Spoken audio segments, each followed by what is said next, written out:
Welcome, everyone, to another edition of our Cornhole Insider Videocast podcast. Joel Karnick here, and it's good to have you with. And Al Desert Storm Baghdadi. How you doing, Al? Good. How are you? Good. A little under the weather, but hopefully we'll get you all squared away by Ryder Cup this weekend, right? Hope so. Yeah. It's been a busy time for all levels, ACO, ACL, a lot of spring tournaments popping up. And we want to we're going to talk more about it at the end here, Al, but we want to remind folks to hit subscribe, first of all. Doesn't cost you anything. We won't bug you or anything. We won't send you too many emails in the middle of the night. But that Restore You Classic is getting big, Al. We got some big news added to that Restore You Classic, right? Yeah, we had Essential Shooting Supply on board as a sponsor for our long shot contest. So they're going to throw $100 on to the winner on that. So the winner will get half of the entry fees plus $100. Northern Wisconsin Cornhole is going to add $25 if last year's distance of 61 feet, I believe it was. If that's broken, we'll add $25 to that. And if the CMN record of 99 feet 8 inches is broken, we'll throw $100 on. All right. Thanks to Essential Shooting Supply. Reckitt Boards donated a set of boards we'll have on center court, and we'll give those away. And Eddie's Cornhole Bags is going to be there streaming the whole weekend on that Reckitt Boards court. So it's gearing up to be a big weekend that June 10th. I got that right? Yep. All right. June 10th here in Park Falls. Go on Scoreholio and sign up. We can only have so many teams. So get in there. $1,000 first place. That's if we can get 32 teams. One of the guys on the screen here won it last year, so I think he's coming back, aren't you, Mr. Schroeder? You coming back this year? Yes, sir. All right. Yes, sir. I'll have a different partner though, because we have first, second, and third place on the screen. We have Steve Schroeder, ACL Pro in the bottom right, and we've got Bob Heil, ACO Pro on your bottom left. Gentlemen, thanks for joining us. Appreciate it. Welcome. Thanks for having us. We're going to talk a little bit with both of you about the process of becoming a pro. A lot of people who listen to this play bags, and they maybe don't realize what it takes, the whole process of gearing up, getting better, and maybe people dream someday of becoming a pro on either side. So, Steve, let's talk with you first of all. You recently this year became an ACL pro. Talk a little bit about that qualifying process. You played in regionals, you played in qualifiers. What does it take as far as getting to that level and getting a chance to be a pro? Talk about some of the steps you had to take, Steve. Well, I tell you, I started about, I think it was 2.5, maybe 3 years ago, 2.5 years ago. And started out just playing in some ACL regionals.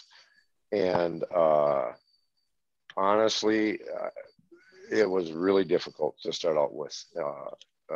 I got beat pretty bad when I first started, and it was just a little bit of an incentive for me to get better. You know, it'll turn some people away, as good as the talent is out there and everything, but it gave me the drive to get better and keep pursuing my goal to be on ESPN. Actually, the first time I ever saw somebody on ESPN playing this game was when I decided that that's where I wanted to get to. It's been a long road, and I had quite a few losses when I first started, but then you just play in a lot of regional tournaments, and then you go to, there are 14, I believe, 14 conferences throughout the United States in the ACL, and there are conference tournaments, and then there are open tournaments. All progressively get more and more difficult as you climb up the ladder in these different tournaments, but then the point values of winning these tournaments or placing high in these tournaments increases with the difficulty and the more talent that are there. So the way I became a pro was I continued to participate in all of these different tournaments and acquired enough points through the ACL point system to qualify as a pro. There's other ways that you can qualify, but that was the route that I chose, was to acquire enough points. Okay. All right. Well, that's one way. I know there's a few pro qualifiers too with the ACL. We'll talk about that in a little bit. But let's talk with Bob a little bit, because the ACO is a little bit different, but it's still a point system. And Bob, talk about that process of working your way, regionals, majors, and kind of what it takes to get to that pro status now on the ACO side. Kind of similar with points, but yet really different in a lot of ways, isn't it? Yeah, I would say it's pretty similar, but it's, you know, it's different in the same way. I mean, you know, when I first started, I think I went to my first regional 3 years ago. Me and actually Randy Bubblicious Clemens went down to regional in Dorchester, really not knowing what to expect. You know, thought I was pretty decent, and went down there and got a big shock. You know, played against Maggie Geiger and Wayne Rao and Frank, and took a beating pretty good. I mean, I was happy at that point. I was happy to get a point. I think I lost 21-1 or something to Maggie, and I was like, oh boy, this is a whole different level. But it's kind of like Steve said, you know, you got two choices. You either keep doing it to get better because you're competitive, or you just kind of just do it maybe for fun and don't really care. I mean, I chose the same route. I mean, I'm pretty competitive, and at that point, I kind of made a commitment to get better and try to at least get competitive. And then once I did that, I went to more regionals the next year, which was last year.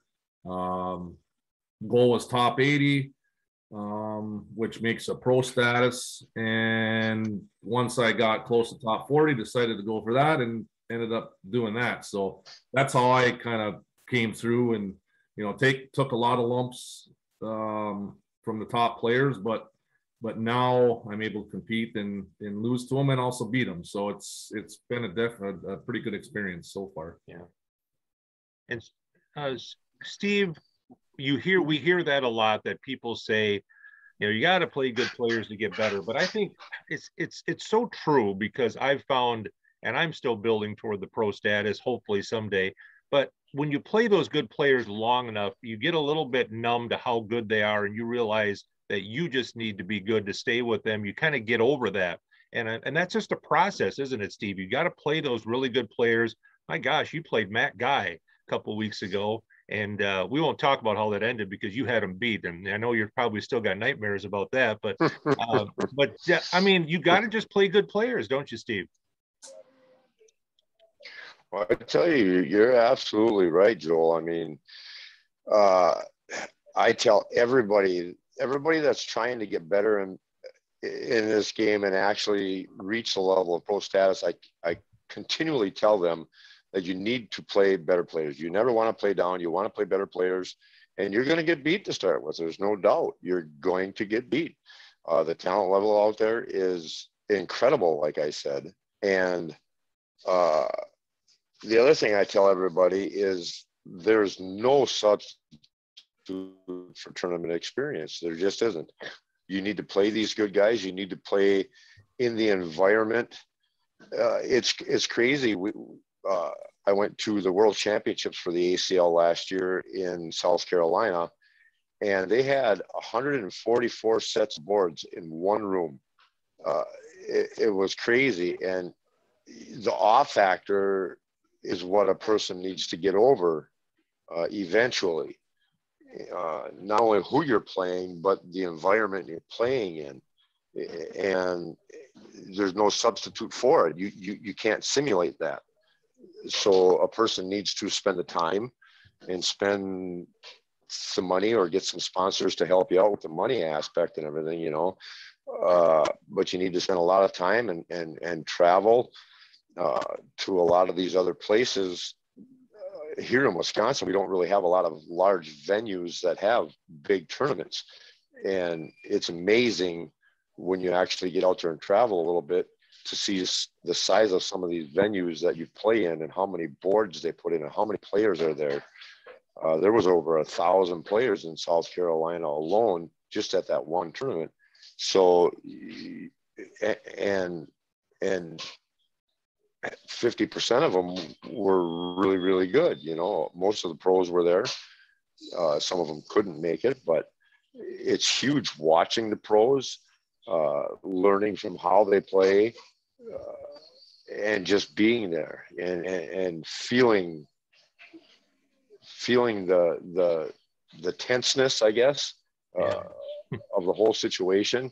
And like I said, there's no substitute for tournament experience. You need to get out there and play in some of these bigger tournaments to get better and play the good guys. Yeah, there's no doubt.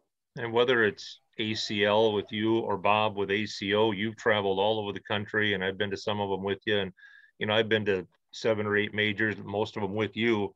You know, and it just, you have to do that, Bob, because when you go to places like you now, it just doesn't phase you where you're playing anymore, does it? It doesn't matter. The board's 27 feet front to front. And whether you're playing in a Westgate in Las Vegas or in a Wolf's Den in Mercer, it's just the same, isn't it? Yeah, it's, you know, everything's the same, but, you know, I can't agree more with what Steve said. I mean, you know, my first time on a live feed, I guess I didn't never consider myself like a nervous player, or I got shook up. But, you know, when you've got, you know, 100 people watching you and you're on center court and you got cameras on you, And it's such a different animal. It's nerve-wracking to say the least. And you know, now I've been on there enough. Honestly, it doesn't even faze me. I mean, it's just go throw bags and do the best you can, but there's really no nerves. But it's definitely interesting when the first time you get out there. I've played a lot of sports, been involved in a lot of things, but I think the first time in front of a camera was as nervous and as, I don't even know what the word is. Just I don't want to use the word scared, but it was such a different feeling that I was surprised I hit the board, honestly. you were also playing for $10,000, weren't you, Bob? 20. 20,000. Yeah, and I mean, you know, in that situation, I mean, I was fortunate enough to qualify for that, and you know, I played Tanner Halbert, who's has so much more experience than I did. With that being said, I think even if I would have threw my best, I probably would not have beat him that day. I mean, just the bags and the atmosphere, I played pretty horrible, probably the worst I played in 2 years. But again, it was an experience that really taught me a lot about the atmosphere and playing in front of people, and it's really helped me this year. Yeah, that and that building process. Steve, talk a little bit about what it's like to play at an ACL major, because it's different than ACO. ACO does singles and doubles in one day. ACL, you're doing doubles all day one day, singles all day the next day, rounders, and stamina is a big part of it, isn't it? When you get to deep into those tournaments. Stamina is huge, you know. Our pro tournaments and a lot of the opens actually last 3 days, you know. The world championships, I believe, is 5 or 6 days. We don't participate in every day, but at least 3 days straight, and you're playing for 14 hours, 12 to 14 hours. So stamina is huge, which brings in the fact that a lot of these younger players basically have a huge advantage over some of us older players. You know, it's hard to be on your feet for that long.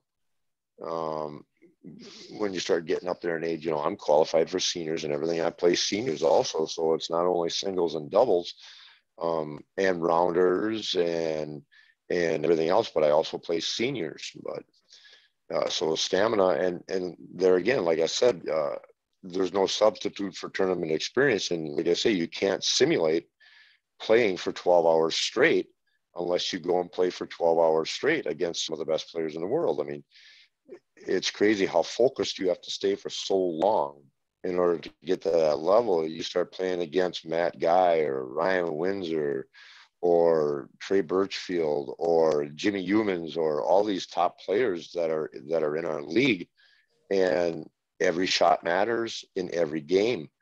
And if you do that for 12 hours, I remember the first time I played in Mike's, where you guys are going this weekend, over to the Ryder Cup. I remember the first time I played in that, we had to use house bags, and it's not a bag that I was used to. So I really had to stay focused. And now I haven't drank for 27 years, and I stayed so focused for so long to win the singles in that tournament that I woke up the next day and I felt like I had a hangover. I mean, it's that stressful. It's that mind boggling that I felt like I was hungover. I had a headache and I was just wore right out. And like I say, I haven't drank for 27 years. So that's what a guy goes through in some of these bigger tournaments where every shot matters. And like I say, you can't simulate that. You almost have to play in them and get beat a few times and learn from every experience and just progress along the way. It takes a while. Well, I don't drink much either, but I felt like I had a hangover when Purdue didn't cover the 13 against St. Peter's this past weekend when we were out in Vegas. So right.